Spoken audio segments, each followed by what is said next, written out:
오늘 제가 발표할 내용은 저는 사실 뇌를 연구하는 뇌과학자예요.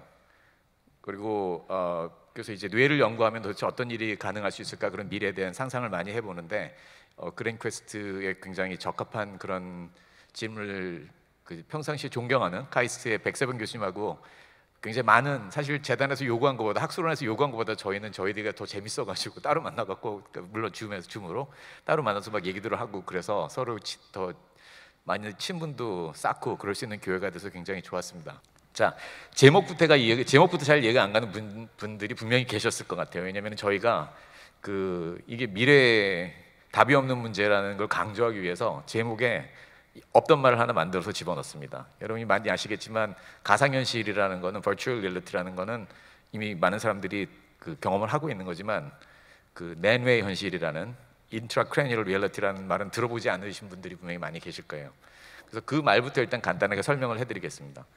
그러니까 가상현실이라는 거는 우리가 지금 현재 있는 장소에서 받아서는 안 되는 그런 감각적인 자극을 받아서 자기가 지금 다른 세상에 가 있다고 착각을 하게끔 만드는 거죠. 그래서 주로 사람들이 가글 같은 걸 끼고 가상현실을 경험하게 되는데, 레디 플레이어 원이라는 영화를 보신 분들은 그게 그냥 가상현실이라고 생각하시면 됩니다. 그렇지만은 그렇게 받은 감각 정보들이 다 어디로 들어가냐면 결국은 눈이나 귀나 피부를 통해서 결국은 다 뇌로 들어가고, 뇌에서 그 정보들을 종합한 다음에 사실은 우리가 경험하는 현실을 만들어내는 거거든요. 그렇기 때문에 이런 어떤 감각 기관들을 바이패스하고 지나친 다음에 바로 뇌로 들어가서 뇌에 있는 신경세포들을 조작하면 뇌 안에서 어떤 현실이 만들어지겠죠. 그거를 이제 뇌 속에서 만들어진 현실이라고 해서 내뇌 현실이라고 저희가 이름을 붙였고요. 매트릭스를 보신 분들이라면 매트릭스에 나오는 것이 내뇌 현실이라고 생각하시면 됩니다. 자, 그러면 이제 그게 저희가 이제 질문을 던지는 거예요. 그럼 도대체 내뇌 현실이라는 것이 가능해지면 어떤 일이 벌어질까?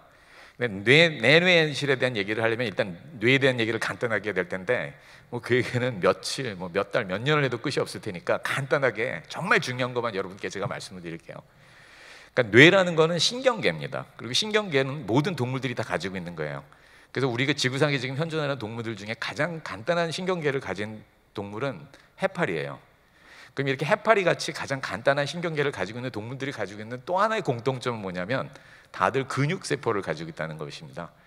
그러니까 뇌라는 거는 신경계고, 신경계의 목적이라는 건 한마디로 말하면 근육세포들을 잘 움직여서 잘 살고 자손을 많이 번식하는 게 목적인 거예요. 그게 뇌입니다, 한마디로 말하면. 그래서 이렇게 간단하게 일단 생겨나긴 시작했지만 수백억 년의 진화를 거쳐서 굉장히 복잡한 생각을 하는 우리 인간 같은 존재들이 나타나게 된 거죠.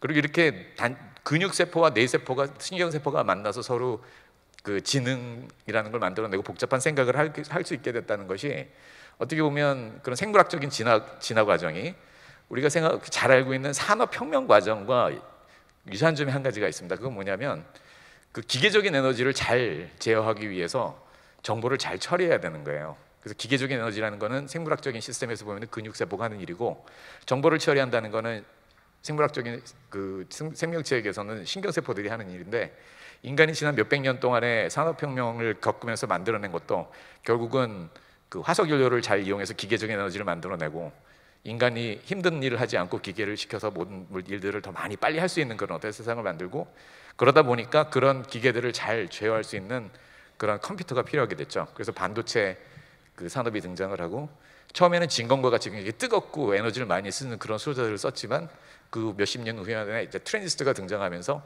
지금 우리가 사용하는 그런 셀폰 같은 걸 주머니에다 이렇게 넣고 다닐 수 있는 그런 세상이 됐습니다. 이렇게 기술이 발전해가는 방향을 우리가 항상 머릿속에 나침판처럼 집어넣고 있는 게 굉장히 중요한 것 같아요. 그래서 그 얘기를 좀 더 펼쳐가지고 얘기를 하면, 그렇게 산업혁명을 통해서 우리가 기계적인 에너지를 인간이 몸으로 육체적인 노동을 해서 만들어낼 수 있는 것보다 빨리 만들어낼 수 있으면 어떤 일이 벌어지는가를 간단하게 더 생각을 같이 해보면, 인간은 도구를 쓰는 동물이라고 얘기를 많이 하잖아요. 물론 다른 동물도 도구를 쓰긴 하지만 막대기 같은 거 주고 거미 건져 먹는 그런 침팬지들의 도구 사용에 비하면 인간이 사용하는 도구는 정말 비교할 수 없이 복잡하죠. 그런 도구들을 물리적인 도구들을, 우리가 흔히 사용하고 있는 물리적인 도구를 여러 가지로 나눠볼 수가 있는데, 여기서는 이렇게 세 가지로 나눠보려고 그래요. 뭐냐면 감각적인 도구는 우리가 잘 보이지 않거나 잘 들리지 않는 거를 잘 보고 더 잘 보고 잘 듣기 위해서 안경을 쓰거나 보청기를 쓰거나 이런 어떤 감각적인 그런 도구들이 있습니다. 그다음에 이제 우리가 흔히 도구라면 생각하면 건 이렇게 망치처럼 그 어떤 특정한 육체적 노동을 할 때 그 효율도를 높여주기 위해서 도구들을 만들어 가지고 사용을 하기도 해요. 근데 그것 이외에도 인지적인 도구라고 생각을 인지적인 도구라는 걸 한번 생각을 할 수가 있는데 우리의 그 기억력이나 그밖에 여러 가지 인지적인 능력이 제한이 되어 있기 때문에 이것들을 좀 더 효율적으로 만들어주기 위해서 그러니까 우리가 뭐 그 글도 만들어내고 그런 걸 책에다 적어가지고 잊어버렸던 걸 방지하기도 하고 다른 그 사람들이나 다른 세대에 물려주기도 하고 이런 작용을 할 수 있는 어떤 그런 물건들을 많이 만들어냈습니다. 그리고 산업혁명을 거치면서 이런 것들이 그 할 수 있는 그 범위가 더 늘어났죠. 그래서 그 전자현미경 같은 거 만들어가지고 정말 그 하나하나의 원자까지 보기도 하고 자동차 같은 걸 막 들었다 놨다 하면서 조립하는 그런 로봇들이 나타나기도 하고 그 다음에 인간의 뇌 용량에 그 버금가는 어떤 그런 컴퓨터도 실제로 이제 등장을 하기 시작을 했습니다. 이것들이 전부 다 그런 어떤 물리적인 도구들이에요. 근데 이제 저희가 오늘 그랜드 퀘스트에서 내뇌 현실이라는 주제를 가지고 얘기를 해보려고 그러는 것은 이런 도구들이 그런 우리가 인간이 자연적으로 가지고 있는 감각적인 어떤 감각기관이나 아니면은 근육들을 통과하지 않고 그냥 직접 뇌에서 그 신호들을 주고받을 수 있으면 뇌세포가 신호들을 주고받을 수 있으면 어떤 일이 가능할 수 있을까 이런 생각을 해보자는 거예요. 그리고 이런 것들이 실제로 그러니까 이미 존재하고 있는 분야들이 있습니다. 그렇죠? 그래서 그 감각적인 어떤 도구라는 측면에서 보면은 그 예를 들면 장님이거나 아니면은 귀를 전혀 소리를 듣지 못하는 사람들의 경우에 임플란트를 실제로 부착을 해서 그 장님이 그 카메라를 통해서 들어오는 신호를 직접 뇌에서 분석을 한다든지 아니면은 그 귀 속에 이제 임플란트를 집어넣어서 바깥에서 들어오는 소리를 전기 신호로 바꿔줘가지고 그걸 뇌에 직접 전달을 한다든지 이런 일들이 이미 일어나고 있습니다. 그렇지만 이제 그런 거는 이미 비교적 간단하긴 하지만 존재하는 어떤 그런 기술들이고 백사만 교수님하고 제가 이제 그 내뇌 현실이라고 해서 얘기하고자 하고 싶은 것은 뭐냐면은 그렇게 감각적인 또는 운동적인 영역에 해당하는 뇌의 영역뿐만이 아니라 그 뇌가 다루고 있는 더 복잡한 어떤 인지기능을 담당하는 그런 뇌와 직접 그 전기적으로 신호를 주고받으면 어떤 일이 벌어질까? 이제 그걸 저희는 이제 내뇌 현실이라고 부르는 거예요. 그래서 여기 계신 분들 중에 그 뇌과학을 전공하지 않으시거나 대부분이 물론 뇌과학을 전공하지 않고 계시겠지만 뇌에 대해서 평상시에 뭐 책도 보고 자주 그렇게 생각해 보시지 않는 분들은 뇌를 정기적으로 자극한다는 게 도대체 뭘 의미하는 건지 그러면 어떤 일이 벌어지는 건지 직관적으로 잘 이해가 안 되실 거예요. 그래서 그런 예를 제가 한 가지를 유명한 예를 보여드릴게요. 그러니까 여기 그 왼쪽에 있는 사람은 그 펜필드라고 1940년대 50년대 굉장히 많은 일을 한 캐나다의 그러니까 신경외과 의사인데요.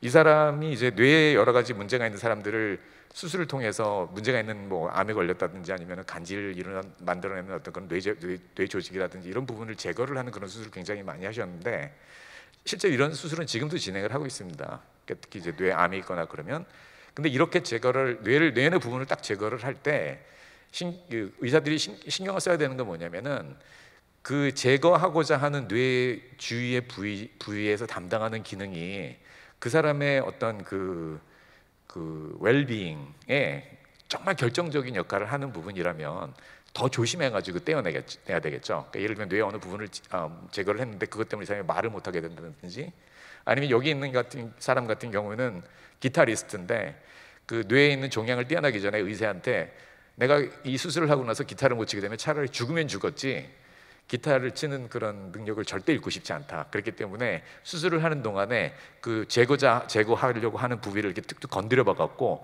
그 사람 기타를 계속 칠 수 있는 점들을 그런 거를 이제 확인을 하고는 그런 작업이에요. 이런 그 사람을 이제 깨워놓고 물론 이런 거는 사람이 마취에 들어가지 않고 깨어 있는 상태에서 수술을 해야 되기 때문에 그렇게 사람이 깨어 있는 상태에서 뇌의 여러 부분을 전기적으로 자극을 해보면 뇌를 전기적으로 자극했을 때 사람이 어떤 경험을 하는지를 알 수가 있습니다. 그런 것들이 굉장히 정보가 많이 쌓여 있어요. 지난 한 반세기 동안 이런 수술을 수도 없이 했기 때문에.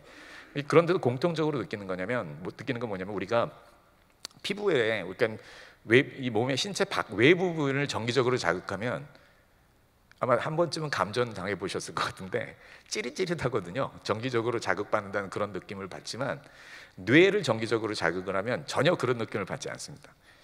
그 대신에 헛것을 보거나, 아니면은 내가 어느 몸 한 부분을 막 움직이지 않을 수 없는 그런 충동을 느끼거나, 아니면 기분이 좋아지거나 기분이 나빠지거나, 그러니까 우리가 평상시에 경험하는 어떤 그런 정신적인 경험을 하게 돼요. 이 부분, 이것이 뇌의 활동과 우리가 경험하는 모든 어떤 그런 정신적인 어떤 그런 경험과의 그 1대1 관계가 있다는 거를 강력하게 시사를 합니다. 이 부분을 저희가 오늘 내뇌 현실에 대한 얘기를 할 때 계속 참고를 해주셨으면 좋겠어요. 그리고 이제 그러면 이제 뇌를 전극적으로 자극을 하면 사람이 굉장히 다양한 경험을 한다는 걸 이미 알고 있는데, 그렇다면 내뇌 현실이라는 그런 어떤 미래의 테크놀로지가 궁극적으로 추구하는 건 뭐냐면, 우리가 경험하고자 하는 내용에 따라서 정확하게 뇌를 자극을 해주는 그런 기술을 개발하고자 하는 거예요. 어떻게 해야 되는지 아직 완전히 몰라요. 대부분 사람들이 막연하게 생각은 하고 있지만, 근데 그러면 그런 기술이 가능해지려면 어떤 것이 필요하냐면, 그 인간의 뇌의 여러 부위에 있는 신경세포들이, 그러니까 신경세포라는 거는 뇌에서 정보를 다른 세포들과 주고받는 어떤 그런 세포들인데, 이 신경세포들이 어떤 정보를 정확하게 어떤 식으로 전달하고 있는지를 그걸 정밀하게 이해를 해야 돼요. 근데 그렇게 하는 그런 정보를 얻기 위해서 과학자들이 지난 한 7, 80년 동안 굉장히 많은 연구를 했습니다. 그렇기 때문에 그렇게 하기 위해서는 이제 어떻게 하냐면은, 이런 실험은 이제 사람 가지고 많은 양의 실험을 할 수는 없기 때문에 주로 처음에는 그러니까 개, 그 다음에 또 나중에는 고양이, 그런 동물을 쓰다가 요즘에는 이제 원숭이를 가지고 많이 실험을 하고 있어요. 왜냐하면 인간의 뇌와 원숭이는 굉장히 비슷하기 때문에. 그래서 그런 동물들을 가지고 실험한 결과를 요약을 해보면, 그 뇌 영역에 따라서 어떤 뇌는 우리가 보고 시각적으로 관찰하고 있는 물체의 여러 가지 특정에 의해서 신경세포가 달라지는 그런 신경세포들이 많이 있고, 이 연구는 1950년대, 60년대 휴브라고 위즐이라는 분들이 연구를 하셔서 80년대에 이미 노벨상을 받으신 그런 분야고요. 그 다음에 우리가 손다리를 움직이는 기능을 제어하는 운동피질이라는 부위가 있는데, 그 부위에 있는 신경세포들을 조절하면은 그런 팔을 어떤 방향으로 움직이냐에 따라서 신경세포가 달라진다는 걸 또 알 수가 있어요. 운동과 관련이 있고, 그 다음에 그것보다 이제 좀 더 앞으로 가서 전전두엽에 있는 영역에 있는 신경세포들의 그 활동을 재면, 그럼 거기 있는 신경세포들은 그 사람이나 동물이 뭘 지금 보거나 아니면 어떤 행동을 하거나 영향을 받는 게 아니라, 지금 어떤 생각을 하고 뭘 기억하고 있느냐에 따라서 그 신경세포들의 활동이 달라진다는 걸 알 수가 있습니다. 그 다음에 그 외에 많은 영역에 있는 신경세포들이 우리가 어떤 특정한 의사결정을 하고자 할 때 그 의사결정에 필요한 의사결정을 잘 하기 위해서 종합해야 되는 여러 가지 정보들에 의해서 그 신경세포 활동이 달라진다는 걸 많이 알고 있어요. 그렇기 때문에 이런 연구들이 결국 집적이 되면, 언젠가는 내가 이런 경험을 하고 싶다라는 걸 제시를 하면, 거기에 맞는 알고리즘을 적용을 해가지고 원하는 부위에 뇌를 정확하게 자극을 해서 원하는 경험을 할 수 있게 되는 그런 그러니까 세상이 가능해질 겁니다. 그래서 지금까지 존재하고 있는 아까 말씀드린 대로 감각적인 어떤 이건 신경적인 도구들, 감각계를 컨트롤하는 신경적 도구들, 또는 운동계를 컨트롤하는 신경적 도구들을 만들어내면, 이렇게 사지가 마비된 사람의 생각에 의해서 로봇 팔을 움직여가지고 사람이 먹을 걸 집어먹을 수 있게 되거나, 아니면은 오른쪽에 있는 거는 요즘에 굉장히 문제가 많은 앨런 머스크라는 사람이 만든 뉴럴링크라는 회사가 원숭이에 칩을 심어서 그 원숭이가 손가락 하나 깨딱하지 않고 머리에서 나오는 시그널을 이용해서 컴퓨터와 퐁 게임을 하고 있는 걸 보여주는 겁니다. 나온 지가 이미 한 2년 정도 됐어요. 이런 기술은, 내뇌 현실이라는 어떤 그런 기술적인 관점에서 보면 굉장히 기초적인 어떤 그런 기술이라고 할 수 있습니다. 왜냐하면 감각계와 운동계를 상대로 하는 거기 때문에. 자, 그래서 이제 저희가 이제 말하는, 그러면 그 외에 좀 더 인지적으로 복잡한 어떤 그런 기능을 컨트롤하고, 아니면은 뇌에 더 보다 그 복잡한 어떤 그런 경험을 하기 위해서 어떤 기술을 개발을 할까를 얘기를 하려면, 컴퓨터하고 뇌를 잠깐 비교를 하는 것이 도움이 될 것 같아서 그 얘기를 잠깐 해보려고 그러는데요. 왜냐하면 어차피 그런 그 테크놀로지가 가능을 해줘서 인간 뇌 예를 들면 제 머릿속에 칩을 집어넣고 원하는 정보를 컴퓨터한테 다운로드하기도 하고, 그다음에 컴퓨터가 원하는 대로, 그러니까 제가 원하는 대로, 물론 그럼 컴퓨터 도움을 얻겠지만 그 뇌에 어떤 특정한 자극을 해서 제가 어떤 현실 세계에서 할 수 없는 그런 경험을 하고 이렇게 하려면 당연히 컴퓨터를 받아게 되기 때문에 인간의 뇌와 컴퓨터를 잠깐 비교해 보는 것이 굉장히 도움이 되는데, 지금 현재 2024년 시점에 우리가 이해하고 있는 인간의 뇌와 그다음에 인간이 만들어낼 수 있는 가장 파워풀한 슈퍼컴퓨터는 어떻게 보면 굉장히 비슷한 그런 선상에 와 있다고 볼 수가 있습니다. 어떤 면에서 그러냐면, 아까 말씀드렸던 것처럼 인간의 뇌에는 그러니까 800억 개 정도의 신경세포가 들어있어요. 800억 개에서 한 1000억 개 정도의 신경세포가 들어있고, 그 다음에 그 신경세포는 마치 생긴 모양이 나무처럼 생겨서 그 한 신경세포의 가지와 그 다른 신경세포의 또 다른 신경세포의 가지들 간에 굉장히 많은 부분이 이렇게 맞닿아 있거든요. 그 맞닿아 있는 부분을 통해서 신경세포들끼리 서로 정보를 주고받아요. 근데 그렇게 신경세포들이 정보를 주고받는 그 맞닿은 부분을 이제 시냅스라고 그러는데, 그 시냅스와 그다음에 컴퓨터 안에 들어있는 수많은 트랜지스터의 기능이 공통점이 많이 있습니다. 그걸 이용해서 머릿속에 들어있는, 인간의 뇌 속에 들어있는 시냅스의 숫자와 컴퓨터 속에 들어있는 트랜지스터의 숫자를 비교를 해가지고 뇌와 컴퓨터 중에 어느 것이 더 많은 복잡한 계산을 할 수 있을까, 이런 걸 굉장히 대략적으로 비교해 볼 수가 있어요. 그래서 현재 인간의 뇌와 그다음에 인간이 만들어낸 가장 성능이 좋은 슈퍼컴퓨터의 시냅스와 트랜지스터의 숫자를 비교해 보면 슈퍼컴퓨터가 조금 더 많아요. 그래서 일부의 그 전문가들은 이미 컴퓨터가 사람보다 더 똑똑하다라고 얘기를 하기도 합니다. 근데 차이는 뭐냐면, 그렇게 계산을 인간의 뇌와 컴퓨터가 작동을 할, 이런 그 슈퍼컴퓨터가 작동을 할 때 인간의 뇌는 보통 우리가 흔히 쓰는 LED 벌브에서 쓰는 정도의 전구를 써요. 15와트 정도의 전구를 쓰고, 지금 말씀드린 가장 강력한 슈퍼컴퓨터는 그거보다 한 100만 대 정도의 전류를 더 많이 사용을 합니다.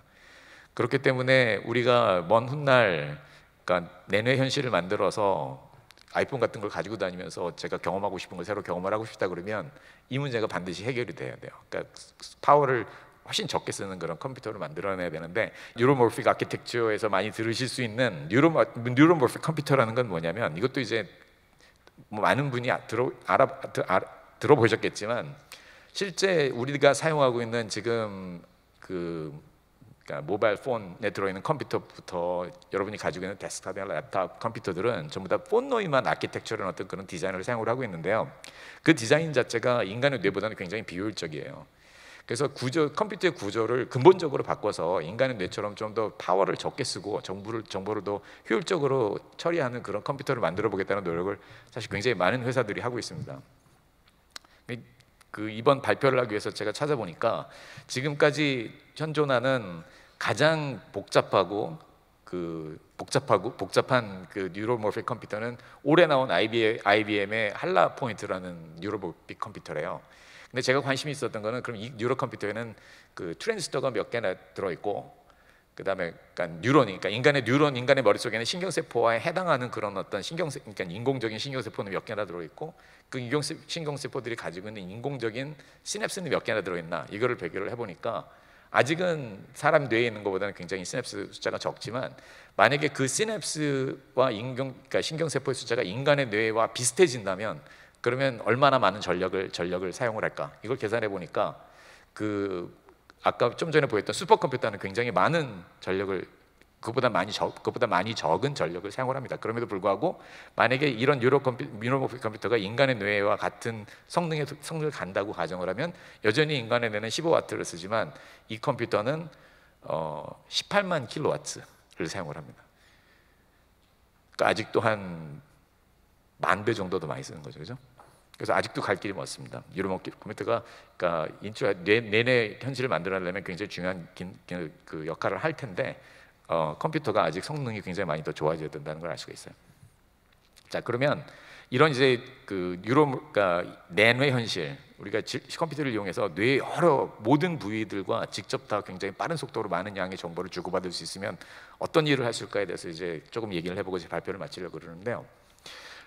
그러기에 앞서서 한 가지 비유를 더 들려드리고 싶은 건 뭐냐면, 우리가 여기 계신 분들 중에 많은 분들이 이미 자기 컴퓨터, 집에 컴퓨터는 다 가지고 계실 것이고, 그 컴퓨터가 고장이 나거나 아니면 낡아서 성능을 더 올리고 있거나 아니면 고장난 부분을 바꾸고 싶으시면, 옛날에 그 여기 계신 분들 중에는 전파상이라는 말을 아는 분들 분명히 계실 것 같은데, 전파상에 가지고 가서 거기 계신 아저씨가 이렇게 납땜해 가지고 고치고 이러진 않잖아요. 대부분 어느 부분이 고장이 났던지 아니면은 그 업그레이드를 하고 싶으면 그 부분을 그냥 빼내고 다른 걸로 갈아 끼우죠. 메모리를 갖다 더 붙이던지 아니면은 뭐 웹캠을 갖다 붙이던지 아니면 하드디스크를 갈던지 이런 식으로 부분 전체를 바꿔버립니다.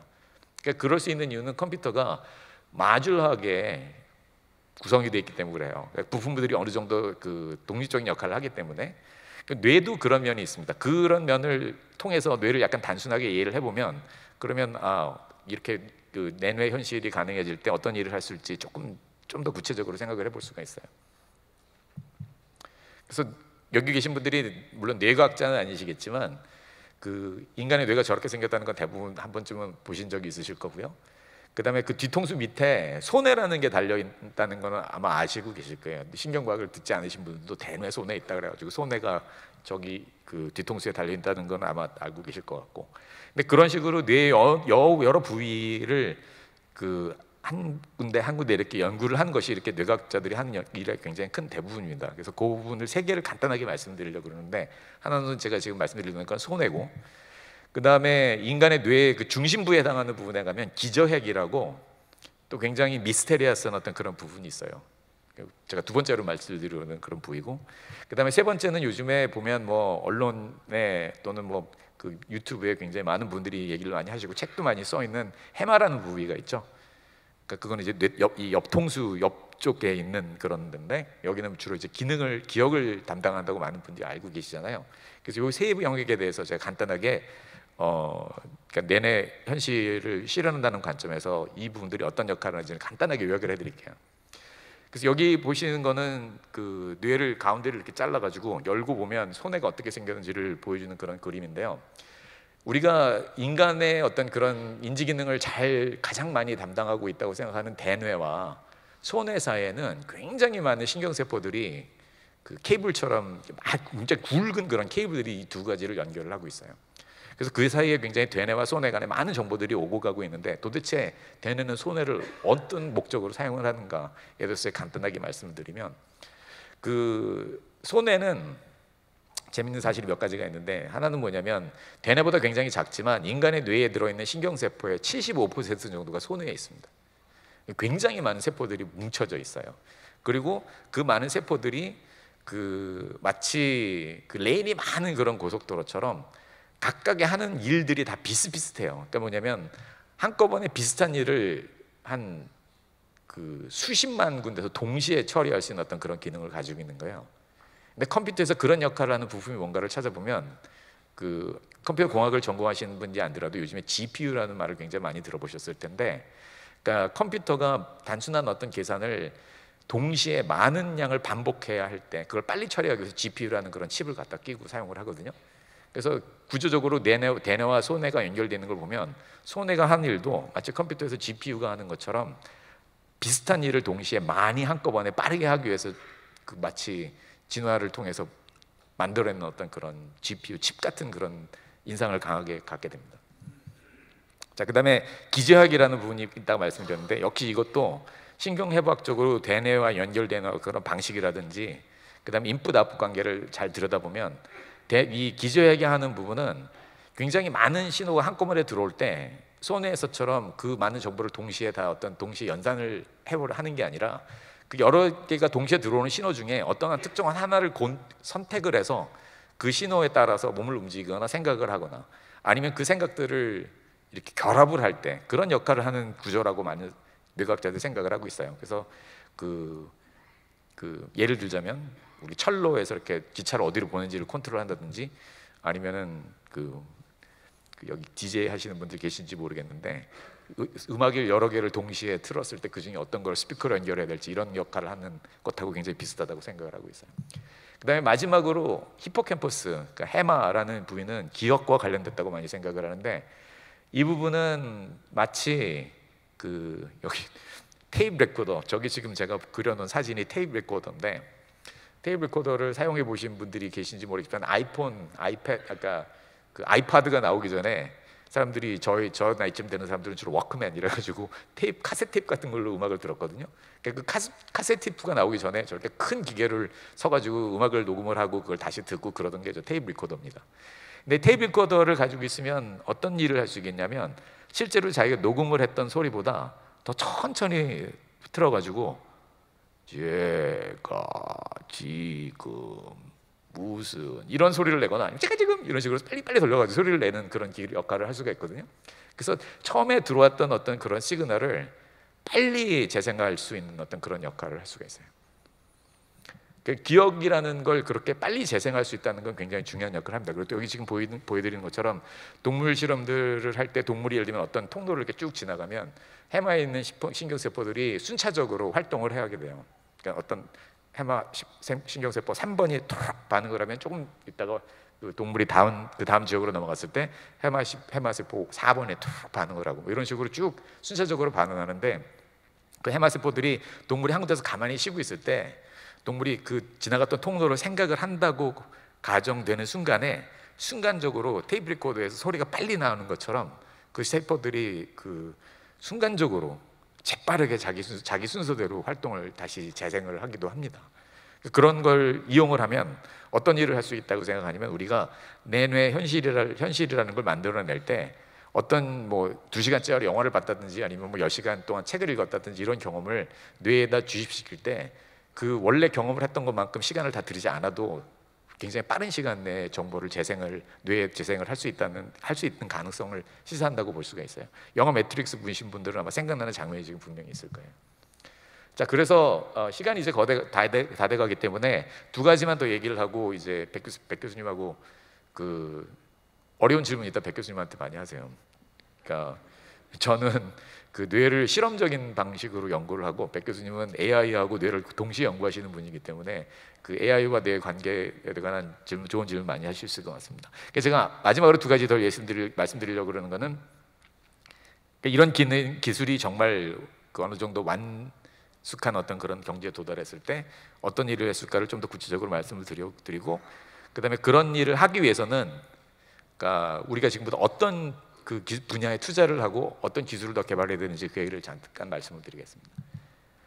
그러니까 한 가지 당연히 할 수 있는 거는, 이렇게 뇌내 현실이 가능해지면 뇌에 질환이 있거나 문제가 있어서 그 정상적인 생활을 할 수 없는 분들을 복구시킬 수 있는 가능성이 많이 열립니다.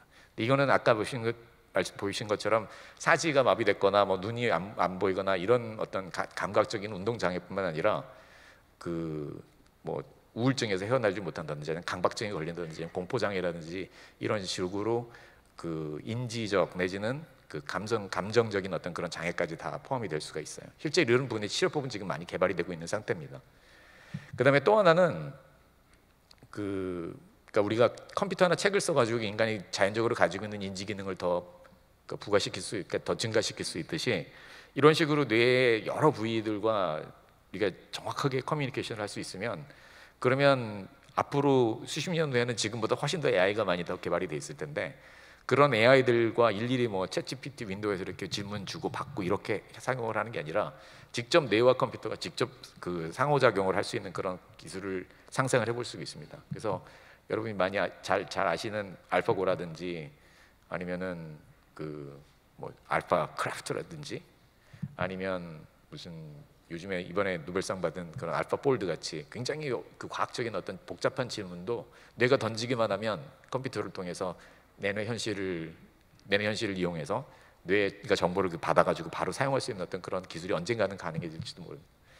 자, 그러려면 굉장히 많은 종류의 테크놀로지들이 지금보다는 굉장히 많은 어드밴스된 그런 상태로 가야 돼요. 그러니까 이거는 인간의 뇌에 있는 수많은 신경세포들과 일일이 상호작용을 해야 되기 때문에 뇌 안에 집어넣어서 안전하고 그다음에 세포들과 정확하게 정보를 주고받을 수 있는 어떤 그런 머티리얼 사이언스나 내노 테크놀로지가 굉장히 당연히 중요하고요. 그다음에 그런 일렉트로드나 아니면 이 미래에 가능해질 어떤 그런 센서들을 머리에 정확하게 넣어주기 위해서는 로보틱스라든지 아니면 미케니컬 엔지니어링, 바이오 엔지니어링 이런 분야도 굉장히 중요합니다. 그다음에 그것 못지않게 중요한 거는 이런 칩들을 머릿속에 집어넣는다고 해서 끝나는 게 아니라 그 칩들에서 나오는 신호를 컴퓨터가 계속 읽고 해석하고 그다음에 다시 또 전기 자극으로 돌려줘야 되기 때문에 그렇게 하기 위해서는 반도체 산업이 당연히 지금과는 전혀 다른 형태의 반도체 산업이 필요해질 것이고요. 그다음에 컴퓨터 사이언스와 인포메이션 테크놀로지에서는 말씀드린 뉴로모픽 컴퓨팅이 굉장히 더 중요한 역할을 하게 될 거라고 생각을 합니다. 자, 그리고 끝으로 우리가 한번 이제 잠깐 걱정도 해봐야 돼요. 왜냐하면 이 테크놀로지는 실제로 가능해지면 제가 생각하기에는 인간이 만들어낸 테크놀로지 중에 사람들이 위험하다고 생각하는 것들이 물론 이제까지 화석 연료를 많이 태워가지고 글로벌 워밍이 오고 있고 기후 변화가 오고 있고 그다음에 핵폭탄 같은 것도 굉장히 무섭잖아요. 그다음에 혹자는 AI가 핵폭탄보다도 무섭다고 생각하는데 제 생각에는 내뇌 현실이라는 테크놀로지가 가능해지면 지금까지 우리가 걱정했던 그런 테크놀로지는 전부 다 아주 우스울 정도로 안전한 테크놀로지가 될 가능성이 많습니다. 왜냐하면 실제로 이런 일들을 해봤을 때 사람들이 이미 아는 건 뭐냐면 마인드 컨트롤할 수가 있어요. 그 테크놀로지를 잘못 이용하면 내가 다른 사람의 생각을 마음대로 조절할 수 있는 어떤 그런 가능성이 열립니다. 굉장히 위험하죠. 그다음에 또 하나는 완전히 현실을 망각하게 할 수도 있어요. 왜냐하면 아까 처음에 말씀드렸던 것처럼 이런 테크놀로지가 가능해지면 그 사람의 기분을 얼마든지 조절할 수가 있고 상상할 수 없는 그런 쾌감을 느끼게 해줄 수도 있습니다. 그렇기 때문에 그런 것들을 사람들이 잘못 사용하기 시작하면 인간의 문명이 그냥 거의 끝난다고 볼 수도 있기 때문에 이런 어떤 부정적인 면을 테크놀로지 개발하면서 어떤 식으로 다룰 것인지 같이 생각해 보는 게 굉장히 중요하다고 생각합니다. 그래서 끝으로 내뇌 현실이라는 것은 굉장히 어드밴스돼 있고 그다음에 많은 산업 분야가 인티그레이트된 인간의 지금의 어떤 조건을 뛰어넘는 그런 테크놀로지라는 말씀을 드리면서 여기서 제 발표를 마치겠습니다. 감사합니다.